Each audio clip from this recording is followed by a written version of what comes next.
Et quelles autres actualités internationales ont retenu votre attention? Alors, il y a beaucoup d'actualités internationales, bien entendu, comme d'habitude. On va en retenir quelques-unes. D'abord, toujours le même périmètre, l'Iran, la Turquie, la Russie, tout ça.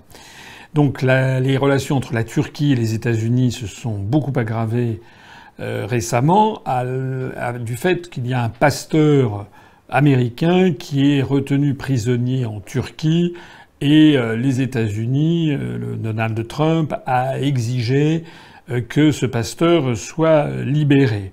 Le ton a donc monté. Les États-Unis, comme d'habitude, ont commencé à prendre des sanctions, c'est-à-dire en gelant les avoirs des ministres turcs de la justice et de l'intérieur aux États-Unis.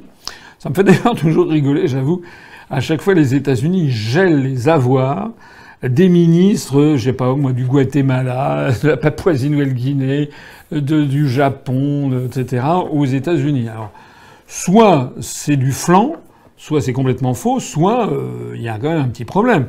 Nous, les ministres de tous les gouvernements de la planète auraient des avoirs aux États-Unis. Je sais pas ce qu'il en est pour vous, mais pour ce qui vous concerne, je n'ai pas le moindre fifrelin aux États-Unis, donc je ne sais pas ce que ça veut dire. Bref, à partir du moment où les États-Unis ont dit qu'ils gelaient les avoirs des ministres de l'Intérieur et de la Justice turcs aux États-Unis, eh bien, la Turquie a répondu sur le même plan.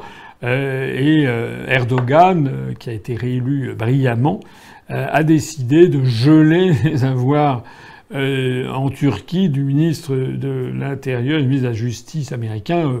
Erdogan a quand même précisé s'ils en ont.